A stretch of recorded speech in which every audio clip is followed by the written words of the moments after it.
नून तेल कपड़ा साड़ी धोती कुर्ता का जुगाड़ है, लेकिन खेती करने वाले के घर में अगर बेटी का ब्याह लग जाए, कोई बीमार पड़ जाए, तो उसको 1-2 कट्ठा जमीन बेचे बगैर उपाय नहीं है। तो जो आपके बच्चों के पास पढ़ाई नौकरी का रास्ता है नहीं, खेती से कमाई का जरिया है नहीं, एक रास्ता बचा। अगर आपके पास पैसा होता, सरकार आपको कर्ज दे दे, तो कोई ना कोई रोजी रोजगार आपके बच्चे आपकी महिलाएं कर सकती थी। कुछ नहीं करते, 4 को गाय भैंस तो पालने से कोई नहीं रोक सकता, वो तो आपको आता है। वो आप क्यों नहीं कर पा रहे? वो इसलिए कि बिहार में इतना गरीबी है, नेता लोग चाहे जितना दावा कर ले, एक इसको याद रखिए, बिहार में रहने वाला 100 में 80 आदमी दिन में 100 रुपया भी नहीं कमा रहा है। लोग हमसे कहता है कि भैया मजदूरी है 300-100 कैसे नहीं कमा रहा है? तो मेरे भाई, 5 लोग के परिवार में एक आदमी मजदूरी कर रहा है, अगर 300 रुपया भी कमाया तो हर आदमी पर कितना पड़ा? 60 रुपया। अब वो भी 30 दिन उसको मजदूरी नहीं मिला, मजदूरी मिला 15 दिन, तो हर दिन कितना हुआ? 30 रुपया। 100 में 80 आदमी ऐसा है जो दिन में 100 रुपया नहीं कमा रहा है। तो इस महंगाई के जमाने में अगर आप 100 रुपया नहीं कमाते हैं तो खाइएगा क्या? बच्चे को क्या खिलाइएगा? रोजी रोजगार के लिए पैसा पूंजी कहां से लाइएगा? यही कारण है कि आप वोट चाहे जिसको भी दे दीजिए। लोग गाली दे रहे हैं लालू यादव को, लोग गाली दे रहा है नीतीश कुमार को। अरे मेरे भाई, जिसको वोट देना है दे दो।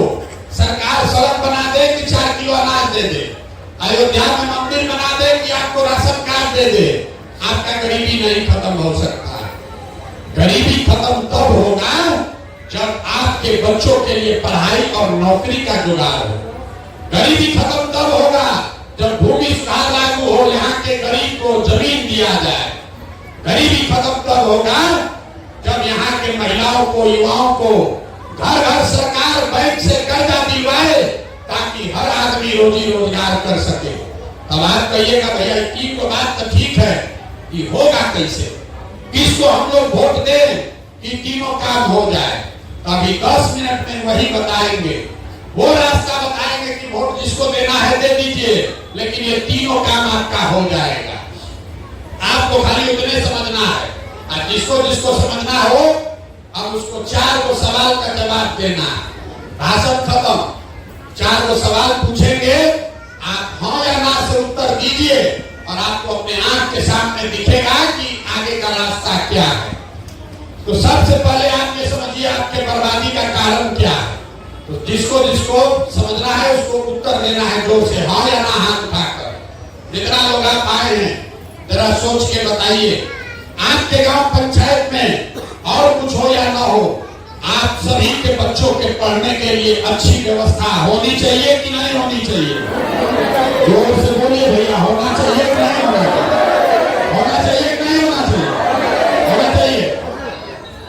हम नहीं बोले हैं, हम सिखाए नहीं हैं।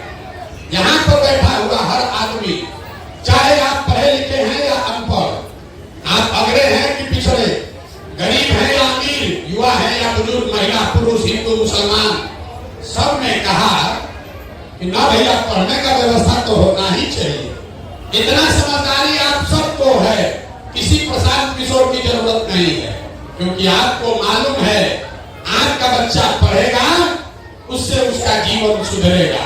तो इतना जब समझदारी है तो दुर्दशा में काहे पड़े हैं ये दिखाते हैं। सब आदमी जरा अपने अपने बच्चों का चेहरा याद कर लीजिए, अपने अपने बच्चों का चेहरा याद कर लीजिए और अपने बच्चों के नाम पर एक बार ईमानदारी से बताइए, आप में से किसने जीवन में एक बार भी अपने बच्चों के पढ़ाई के लिए वोट दिया है?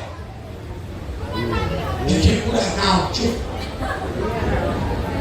बच्चों के अपने बच्चे नहीं बता दिए,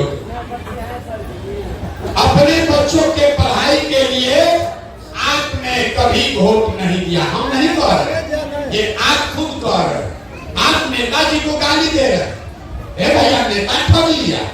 अरे मेरे भाई, दूसरे का बात छोड़ो, आप अपने बच्चों के पढ़ाई के लिए वोट नहीं देते हैं तो अपने बच्चों को तो आप ही से, आपसे ज्यादा कौन ठग रहा है? ये आपकी बर्बादी का कारण है। जो ताला खोलना है उसका चाबी लगाइएगा नहीं तो ताला खुलेगा कैसे? अब कोई खड़ा होकर कहेगा ए भैया बिहार में तो सब नेता ठगे चोर बदमाश है, इसका क्या गारंटी है कि पढ़ाई के लिए रोजगार के लिए वोट देंगे तो मिलेगा? हम आपको बताते हैं गारंटी है। वोट लालू जी को